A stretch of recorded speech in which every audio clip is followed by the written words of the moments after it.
जळगाव विधान परिषदेच्या निवडणुकीमध्ये आता रंगत आली असून महायुतीकडून नंदकिशोर महाजन व अपक्ष उमेदवार अनिल चौधरी व महाविकास आघाडीतर्फे शरद तायडे या ठिकाणी उमेदवारी करत आहे। मात्र मंत्री गिरीश महाजन यांनी या ठिकाणी मोठा दावा केला होता की अपक्ष उमेदवार अनिल चौधरी माझ्या संपर्कात आहे। या संदर्भातली बातचीत करण्यासाठी सोबत आपल्या अनिल चौधरी आहेत, आपण त्यांच्याकडून जाणून घेऊयात। भाऊ, काय सांगणार? काल मंत्री गिरीश महाजन यांनी बोलताना म्हटलं होतं की अपक्ष उमेदवार अनिल चौधरी हे माझ्या संपर्कात आहे। काय नेमकी परिस्थिती? मी आता सध्या एक आठवडा झाला तर गिरीश भाऊंच्या संपर्कात नाही आहे। मागच्या जेव्हा फॉर्म मागे घ्यायचं होतं तेव्हा माझ्याशी गिरीश भाऊने संपर्क साधला होता आणि मी त्यांना सांगितलं होतं की भाऊ मी फॉर्म भरणारच आहे आणि मी फॉर्म भरला होता। आता माझ्या संपर्कात गिरीश भाऊ नाही। आता हे वक्तव्य करण्यामागचं त्यांची भूमिका काय असू शकते, काय सांगणार? त्यांना असं वाटतं की अनिल आपला जवळचाच आहे आणि माझं ऐकून घेईल या हिशोबाने त्यांनी सांगितलं असेल।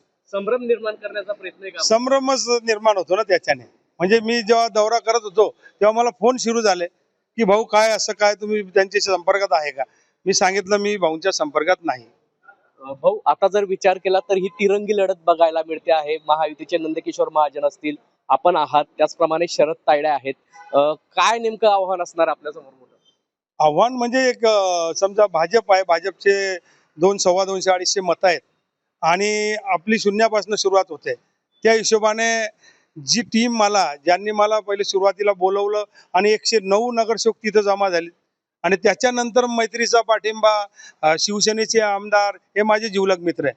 मला असा विश्वास होता की हे सर्वचे सर्व एकत्र येऊन मलाच पाठिंबा देतील आणि मला निवडून देतील आणि अजूनही माझा विश्वास कायम आहे। पूर्वी ही चौरंगी लढत होती, आज रेश्मा काळे यांनी या ठिकाणी माघार घेतली आहे। आता ही तिरंगी लढत या ठिकाणी बघायला मिळणार आहे। मतांची जुळवाजुळव कशी आपली होणार? मतांची जुळवाजुळवचा अभ्यास मी अगोदरच केला आहे आणि उमेदवारी जी दिल्या गेलेली आहे 80% भाजपचे नगरसेवकच नाराज आहेत आणि नाराजी त्यांची अशी की आपल्याला प्रत्येक वेळेस गृहीत धरतात, बिनविरोध काढायचा प्रयत्न करतात। म्हणून त्यांच्याकडनंही मला निरोप होता भाजपकडनं की भाऊ हे निवडणूक बिनविरोध होऊ देऊ नका। भाजप आणि शिवसेनेमध्ये सध्या तरी या ठिकाणी प्रतापराव पाटलांना तिकीट न मिळाल्यामुळे कुठेतरी या ठिकाणी मोठी खतखत बघायला मिळाली होती। या ठिकाणी ज्या उमेदवार आहे, बंडखोर उमेदवार रेश्मा काळे या देखील उमेदवारी करत होत्या। मात्र महायुतीच्या नेत्यांनी कुठेतरी या ठिकाणी महायुतीच्या उमेदवार आहे नंदकिशोर महाजन यांना पाठिंबा दिला आहे। कुठेतरी खतखत वाटते का आपल्याला? संपूर्ण 100% खतखत आहे। हे खतखत आता संपणारी नाही आहे, कारण एक वेळेस जेव्हा एखादा काच फुटताना तड निर्माण होतो तो जुळत नाही, तशी ती खतखत झालेली आहे आणि ती खतखत कायम राहणार आहे आणि त्या खतखतचा फायदाच मला होणार आहे। हे संपर्कात आहेत का? जे नाराज आहे, भाजपचे असतील, महायुतीचे जे घटक असतील, ते आपल्या संपर्कात आहे का? ते नाराज गट खूप संपर्कात आहे आणि संपर्कात एवढ्या मोठ्या प्रमाणात आहे आणि या त्यांना घाबरवलं जाते की रोमिंग आकडे असतील, मग तुम्ही असं करा तसं करा।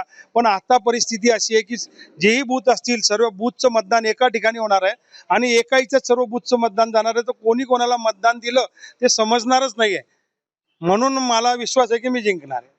नंदकिशोर महाजन यांनी आपल्याला आज ज्येष्ठ बंधू या ठिकाणी म्हटलेलं आहे, काय सांगाल?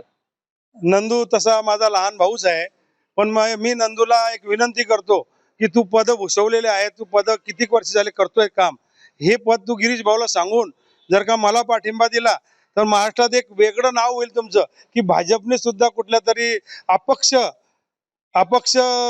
कॅन्डिडेटला पाठिंबा दिला। तुम्ही पाठिंबा तर घेतच येता लोकांचा, एक वेळेस पाठिंबा सुद्धा देऊन बघा। आपल्याला या ठिकाणी भुसावळ नगर परिषद सोडले का अनुभवनी, असंही त्यांनी या ठिकाणी म्हटलेलं आहे। मी जिल्हा परिषदेचं उपाध्यक्ष पद देखील भूषवलं होतं। त्यांनी त्यांच्या हिशोबाने बोलले, पण त्यांना हे माहित नाही की पूर्ण महाराष्ट्रात मी मैत्री कमावलेली आहे आणि जळगाव जिल्ह्यात जिवलग मित्र आहेत, जे त्यापैकी 7-8 नगराध्यक्ष आहे आज जिल्ह्यामध्ये, जे नगराध्यक्ष म्हणून बसले ते जुने मित्र आहेत माझे आणि त्या मैत्रीच्या विश्वासावर मी निवडून येणार आहे। तुम्ही मगाशी या ठिकाणी बोललात की नंदकिशोर महाजन आगामी काळामध्ये या ठिकाणी चंद्रकांत पाटील असतील, अमोल जावडे असतील, यांना त्रासदायक ठरू शकतात, एक काटाप्रमाणे ते कुरूप ठरू शकतात। काय नेमकं बोलायचा उद्देश होता आपला? त्यांचं माझं म्हणणं असं आहे की आजचा काटा उद्या आपल्या पायात कुरूप म्हणून जातो, तर आज तुम्ही एक प्रेमापोटी निवडून द्याल आणि उद्या त्या काट्याचं कुरूप तुमच्या पायात होणार आहे आणि त्याचा त्रास शिवसेनेला होणार आहे। आज ते भाजपचा आमदार निवडून देतील, पण उद्या तोच आमदार त्यांच्या विरोधात प्रचार करेल आणि ओरडून ओरडून भाषण करेल। मंत्री गुलाबराव पाटलांबद्दल बोलताना देखील या ठिकाणी म्हटलेलं होतं, कुठेतरी खतखत आहे शिवसेनेमध्ये. खतखत आहेच. भाऊ खूप नाराज होते.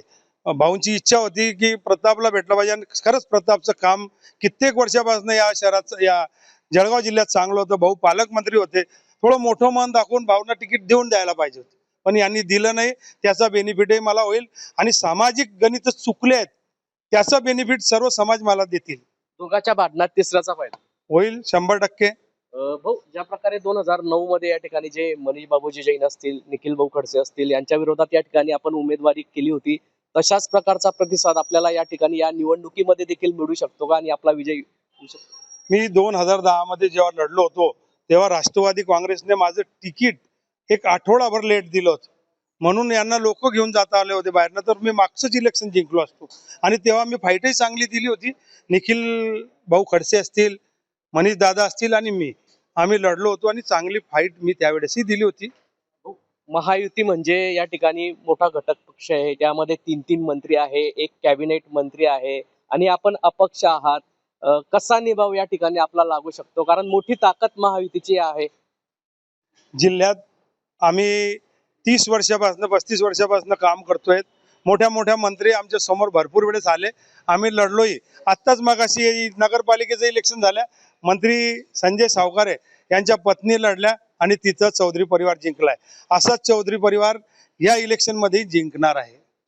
नक्कीच या ठिकाणी अपक्ष उमेदवार अनिल चौधरी यांनी आपला विजयाचा या ठिकाणी दावा केला आहे. मंत्री गिरीश महाजन यांनी जे वक्तव्य केलं आहे ते कुठेतरी संभ्रम निर्माण करण्याचा त्यांनी प्रयत्न केलेला आहे.